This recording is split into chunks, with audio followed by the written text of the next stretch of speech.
ये खबरों का ऐसा समग्र और तीखा चित्र है जो सिर्फ सूचनाएं नहीं देता, बल्कि आज की वैश्विक राजनीति, युद्ध, सत्ता, दमन और मानवता के खिलाफ खड़े हो चुके तंत्र की असली शक्ल को उजागर करता है। और अगर हम शुरुआत करें पाकिस्तान और लीबिया के उस ऐतिहासिक लेकिन बेहद विवादास्पद हथियार समझौते से, तो तस्वीर और भी साफ हो जाती है। जहां पाकिस्तान के 4 वरिष्ठ अधिकारियों के हवाले से रॉयटर्स ने बताया कि पाकिस्तान ने लीबिया की सशस्त्र ताकत लीबियन नेशनल आर्मी के साथ $4 अरब से अधिक मूल्य का हथियार सौदा किया है, जो पाकिस्तान के इतिहास के सबसे बड़े हथियार निर्यात सौदों में से एक माना जा रहा है। ये सौदा उस समय हुआ जब पाकिस्तान के सेना प्रमुख फील्ड मार्शल असीम मुनीर ने पूर्वी लीबिया के बेंगाजी में LNA के deputy commander in chief Saddam Khalifa Haftar से मुलाकात की, और इसी बैठक के बाद ये सौदा अंतिम रूप लेता है। लेकिन यहाँ सबसे बड़ा सवाल ये है कि लीबिया पर संयुक्त राष्ट्र का हथियार प्रतिबंध लागू है।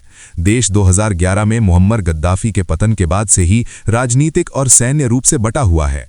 पश्चिमी लीबिया पर संयुक्त राष्ट्र समर्थित गवर्नमेंट ऑफ नेशनल यूनिटी का नियंत्रण है, जबकि पूर्व और दक्षिणी हिस्सों में, खासकर तेल समृद्ध इलाकों में, हफ्तार की LNA का कब्जा है।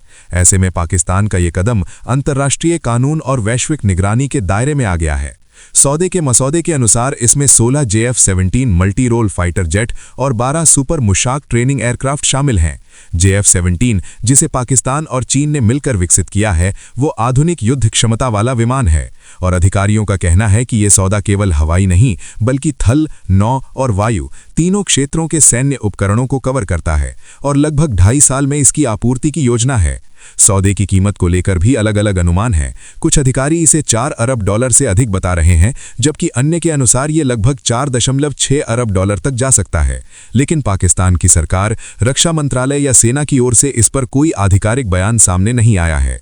वहीं LNA के आधिकारिक मीडिया चैनल ने इसे पाकिस्तान के साथ एक नए रणनीतिक सैन्य सहयोग की शुरुआत बताया है, जिसमें संयुक्त प्रशिक्षण और सैन्य उत्पादन भी शामिल है। और सद्दाम हफ्तार ने खुले तौर पर कहा कि पाकिस्तान के साथ एक नए सैन्य अध्याय की शुरुआत हो रही है। लेकिन इस पूरे घटनाक्रम के पीछे सवालों की लंबी कतार है। क्या ये सौदा संयुक्त राष्ट्र के हथियार प्रतिबंध का उल्लंघन है?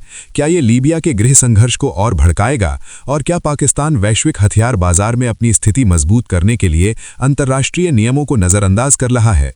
अब अगर हम नजर डालें इजराइल की तरफ, तो वहां मानवता को झकझोर देने वाली एक और खबर सामने आती है, जहां इजराइल के अतिवादी राष्ट्रीय सुरक्षा मंत्री इतामार बेन ग्वीर ने फिलिस्तीनी कैदियों के लिए मगरमच्छों से घिरी जेल बनाने का प्रस्ताव दिया है। इजरायली मीडिया चैनल 13 के मुताबिक बेन ग्वीर ने यह प्रस्ताव इजराइल जेल प्राधिकरण को दिया और कहा कि फिलिस्तीनी कैदी भाग न सकें, इसके लिए जेल के चारों ओर मगरमच्छ छोड़े जाएं। ये जेल सीरिया के कब्जे वाले गोलान हाइट्स के पास हमाद गादेर क्षेत्र में बनाए जाने की बात कही गई है, जो जॉर्डन सीमा के भी करीब है। वहां पहले से एक चिड़ियाघर मौजूद है, और प्रस्ताव में कहा गया है कि उसी चिड़ियाघर के मगरमच्छों को जेल के चारों ओर रखा जाएगा। ये प्रस्ताव इतना क्रूर और अमानवीय है कि बैठक में मौजूद कुछ पुलिस अधिकारी हंस पड़े।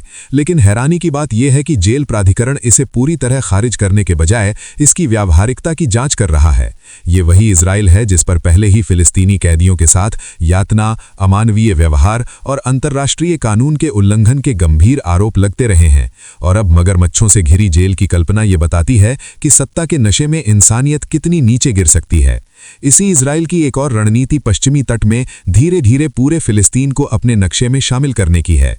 गाजा में युद्ध विराम के बावजूद इजराइल का कब्जा और विस्तार नहीं रुका है। खासकर वेस्ट बैंक में आक्रामकता लगातार बढ़ रही है।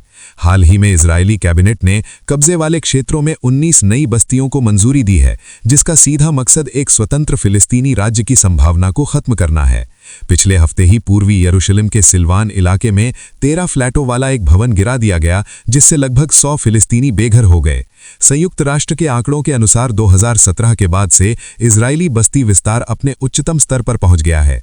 नेतन्याहू के नेतृत्व वाली मौजूदा सरकार के दौरान पश्चिमी तट और पूर्वी यरूशलेम में बस्तियों और आउटपोस्ट की संख्या में लगभग 50% की बढ़ोतरी हुई है। नाब्लूस, रामलल्ला, साल्फीट, बेथलेहम और जेरिको जैसे इलाकों में कब्जाधारियों का सबसे ज्यादा दबाव है, जिससे लगभग 3 लाख फिलिस्तीनियों का सामान्य जीवन बुरी तरह प्रभावित होगा। विश्लेषकों का कहना है कि ये नीति मध्य मध्य पूर्व शांति और दो राष्ट्र समाधान की संभावनाओं को और कमजोर कर रही है। और सिर्फ जमीन पर कब्जे से संतुष्ट ना होकर इजराइल लगातार छापेमारी, गिरफ्तारियां और हत्याएं कर रहा है। गाजा युद्ध के दौरान भी वेस्ट बैंक में नियमित धरपकड़ और हत्या की घटनाएं होती रहीं और युद्ध विराम के बाद तो इन हमलों की तीव्रता और बढ़ गई है। अब अगर हम अमेरिका और वेनेजुएला की ओर बढ़ें तो वहां भी युद्ध के बादल घने होते दिखते हैं। अमेरिका के राष्ट्रपति डोनाल्ड ट्रंप ने एक बार फिर वेनेजुएला के राष्ट्रपति निकोलस मादुरो से सत्ता छोड़ने की मांग की है। ट्रंप ने साफ कहा कि अगर मादुरो स्वेच्छा से सत्ता छोड़ देते हैं तो ये उनके लिए अच्छा होगा, लेकिन अगर उन्होंने विरोध करने या अड़ियल रवैया अपनाने की कोशिश की तो ये उनके लिए आखिरी मौका होगा।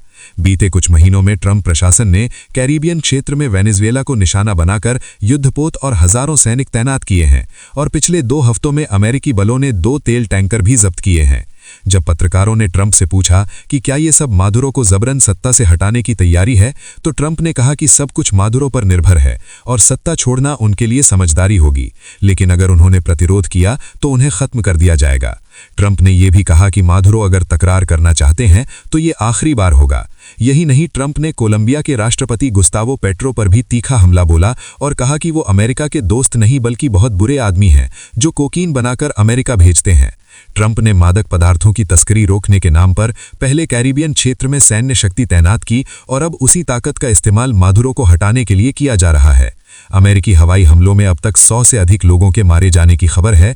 अमेरिका का दावा है कि ये लोग ड्रग तस्करी से जुड़े थे, लेकिन सवाल ये है कि क्या किसी देश की संप्रभुता को कुचलना ड्रग वॉर के नाम पर जायज ठहराया जा सकता है?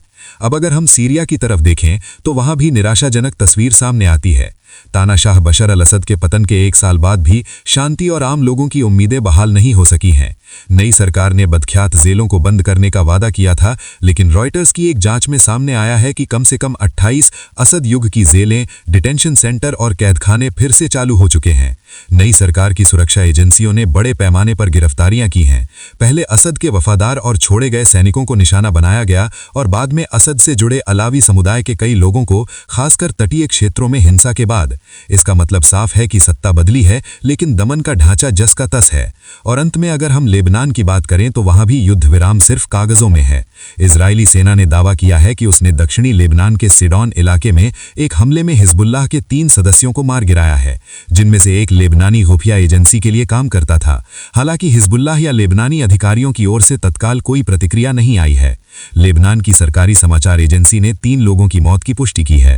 गाजा युद्ध के दौरान हमास के समर्थन में हिजबुल्लाह ने इजराइल पर हमले शुरू किए थे, जिसके बाद दोनों पक्षों में भीषण संघर्ष हुआ और नवंबर 2024 में युद्ध विराम पर सहमति बनी।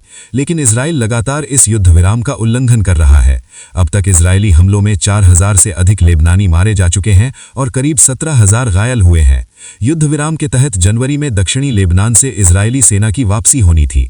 कुछ हद तक वापसी हुई है, लेकिन अभी भी 5 सीमा चौकियों पर इजरायली मौन्य सैन्य मौजूदगी है।